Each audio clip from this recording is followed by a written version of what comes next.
سورہ فتح۔ بسم اللہ الرحمن الرحیم۔ شروع کرتا ہوں اللہ کے نام سے جو بڑے مہربان نہایت رحم والے ہیں۔ بے شک ہم نے آپ کو ایک کلم کھلا فتح دی، یعنی فتح مطلب جیت، تاکہ اللہ تعالیٰ آپ کو سب اگلی پچھلے خطائیں معاف کر دے اور آپ پر اپنے احسانات کی تکمیل کر دے اور آپ کو سیدھے راستہ پر لے چلے، اور اللہ آپ کو ایسا غلبہ دے جس میں عزت ہی عزت ہو۔ اور خدا ایسا ہے جس نے مسلمانوں کے دلوں میں تحمل پیدا کیا تاکہ ان کے پہلے ایمان کے ساتھ ان کا ایمان اور زیادہ ہو، اور آسمان و زمین کا سب لشکر اللہ ہی کا ہے۔ اللہ تعالیٰ مصلحتوں کا بڑا جاننے والا، بڑا حکمت والا ہے، تاکہ اللہ تعالیٰ مسلمان مردوں اور مسلمان عورتوں کو ایسے بہشت میں داخل کرے جن کے نیچے نہریں جاری ہوگی، جن میں ہمیشہ کو رہیں گے، اور تاکہ ان کے گناہ دور کر دے، اور یہ اللہ کے نزدیک بڑی کامیابی ہے، اور تاکہ اللہ تعالیٰ منافق مردوں اور منافق عورتوں اور مشرک مردوں اور مشرک عورتوں کو عذاب دے جو کہ اللہ کے ساتھ برے برے گمان رکھتے ہیں، ان پر برا وقت پڑنے والا ہے، اور آخرت میں اللہ تعالیٰ ان پر غضبناک ہوگا اور ان کو رحمت سے دور کر دے گا، اور ان کے لیے اس نے دوزخ تیار کر رکھی ہے اور بہت ہی برا ٹھکانہ ہے۔ آسمان و زمین کا سب لشکر اللہ ہی کا ہے۔ وَلِلَّهِ جُنُودُ السَّمَاوَاتِ وَالْأَرْضِ وَكَانَ اللَّهُ عَزِيزًا حَكِيمًا، اور اللہ تعالیٰ زبردست حکمت والا ہے۔ ہم نے آپ کو گواہی دینے والا اور بشارت دینے والا اور ڈرانے والا کر کے بھیجا ہے۔ دیکھو اللہ تعالیٰ نے آپ کو، یعنی پیغمبر صلی اللہ علیہ وسلم کو گواہ دینے والا اور بشارت دینے والا اور ڈرانے والا کر کے بھیجا ہے۔ دیکھو اللہ تعالیٰ کیا بولتے ہیں پیغمبر صلی اللہ علیہ وسلم کو، ہم نے آپ کو گواہی دینے والا، قیامت کے دن ایک گواہ ہوں گے اپنی امت، 1,24,000 پیغمبر آئے، ان سب کی گواہ ہماری امت ہے، اور بشارت دینے والا ہے جنت کی اور ڈرانے والا ہے دوزخ سے۔ اِنَّا أَرْسَلْنَاكَ شَاهِدًا وَمُبَشِّرًا وَنَذِيرًا، تاکہ لوگ اللہ پر اور اس کے رسول صلی اللہ علیہ وسلم پر ایمان لائے اور اس کی مدد کرے اور اس کی تعظیم کرے، یعنی اللہ کی تعظیم کرے، پیغمبر صلی اللہ علیہ وسلم کی مدد کرے، اور صبح شام اس کی تسبیح میں لگے رہے، یعنی علی الدوم اللہ کے نام لیتا رہے۔ جو لوگ آپ سے بیعت کر رہے تو واقع میں اللہ تعالیٰ سے بیعت کر رہے، جو مکہ جیت لیے تو چاروں طرف سے کافر لوگ مسلمان ہونے کے لیے آگے پیغمبر صلی اللہ علیہ وسلم کے ہاتھ میں ہاتھ رکھ کے بیعت کر رہے، ہم نے کلمہ پڑھ لیا، ہم نے مسلمان ہو گیا، اور شہادت دے رہے۔ اس ٹائم پر واقعہ کا ہے، جو لوگ آپ سے بیعت کر رہے تو واقع میں اللہ تعالیٰ سے بیعت کر رہے۔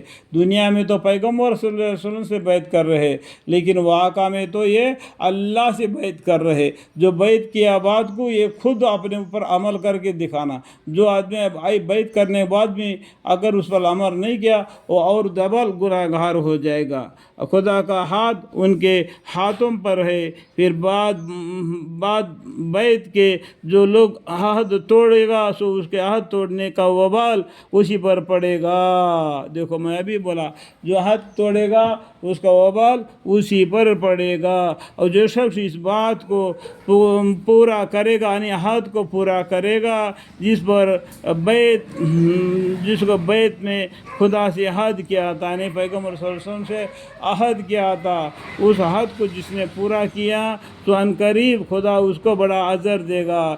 جو بیعت کیا، جو عہد کیا، جو اس کو پورا کیا، اللہ تعالیٰ ان قریب خدا اس کو بڑا اجر دے گا۔ اس کو توڑ دیا وبال اس پر پڑے گا، اس کو توڑنے کا وبال اسی پر پڑے گا۔ جو دیہاتی پیچھے رہ گئے وہ ان قریب، جو یہاں دیہاتی لوگ جو پیچھے رہ گئے تھے وہ ان قریب آپ سے کہیں گے کہ ہم کو ہمارے مال و عیال نے فرصت نہ لینے دی، یعنی ہمارے اولاد، ہماری مال نے ہم کو آپ کے ساتھ جہاد میں آنے کے لیے، آپ کے ساتھ جو کام میں لگے رہنے کے لیے ہم کو فرصت نہ دی۔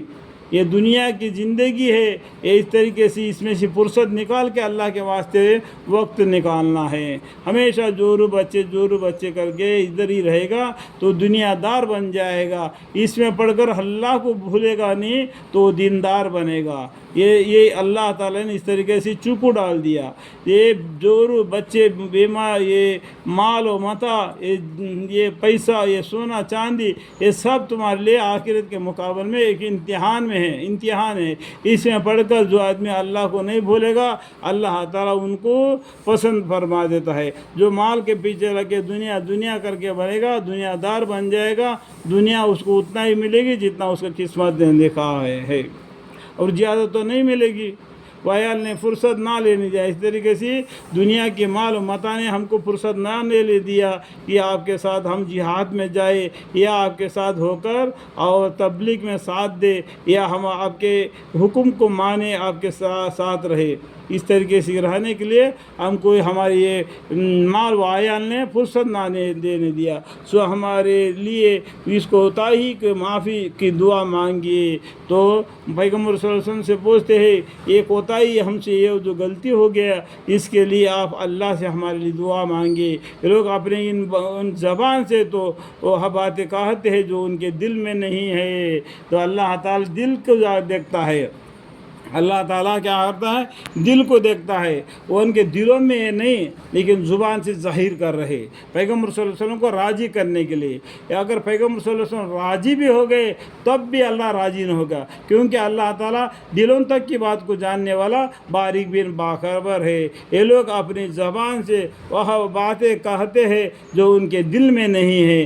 آپ کہہ دیجیے کہ سوہا کون ہے جو خدا کے سامنے تمہارے لیے کسی چیز کا کچھ بھی اختیار رکھتا ہو، اگر اللہ تعالیٰ تم کو کوئی نقصان یا کوئی نفع پہنچانا چاہے، بلکہ اللہ تعالیٰ تمہارے سب اعمال پر مطلع ہے۔ اللہ تعالیٰ پیغمبر صلی اللہ علیہ وسلم سے بولتے ہیں، آپ ان سے یہ کہہ دیجئے، سوہا کون ہے جو خدا کے سامنے تمہارے لیے کسی چیز کا کچھ بھی اختیار رکھتا ہو، اگر اللہ تعالیٰ تم کو کوئی نقصان یا کوئی نفع پہنچانا چاہے تو اس کو اللہ ہی کر سکتا ہے، کوئی نقصان یا فائدہ نہیں پہنچا سکتا ہے، بلکہ اللہ تعالیٰ تمہارے سب اعمال پر مطلع ہے۔ مطلب تمہارے سب اعمال کے اوپر، اچھے ہو برے ہو، سب کے اوپر اللہ تعالیٰ حق رکھتا ہے، مطلع ہے۔ بلکہ تم نے یوں سمجھا کہ رسول اللہ صلی اللہ علیہ وسلم اور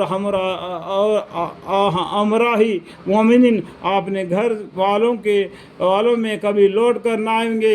جو گرمی کا موسم میں جب جہاد کو جانا تھا، اس ٹائم پر کچھ صحابی پیغمبر صلی اللہ علیہ وسلم کے ساتھ دیے، کچھ لوگ گرمی کا موسم کو آڑ رکھے وہ جہاد میں نہیں گئے۔ وہ یہ سمجھ رہے کہ یہ جہاد میں جائیں گے تو مار دیے جائیں گے، مر جائیں گے یا قیدی بن جائیں گے، ایک گھر واپس لوٹ کر نہیں آئیں گے، ایسا گمان کر کے رکھ دیا تھا۔ ان کا دل کے اندر ایک نفاس پیدا ہوگی، وہ بھی کامل نفاس، سورہ توبہ میں بھی لکھا ہوا ہے، ٹھیک ہے، کہ دلوں میں کبھی ان کے دلوں میں یہ گمان ہے، اپنے گھر والوں میں کبھی لوٹ کر نہ آئیں گے۔ جو جہاد میں جا رہے ہیں نا، وہ کم لوگ آدمی ہیں، گرمی کا موسم ہے، اپنے پاس ہتھیار کی بھی کمی ہے، اور گھوڑے خچروں کی بھی کمی ہے، اور کھانا پینے کی چیز بھی کمی ہے۔ اگر ان کے ساتھ ہم جہاد میں جائیں گے تو ہم کو بھی نقصان ہو جائے گا، کر کے ڈر کے مارے کچھ لوگ پیچھے ہٹ گئے، اور بلکہ تم نے یوں سمجھا کہ رسول اللہ صلی اللہ علیہ وسلم اور ہمراہی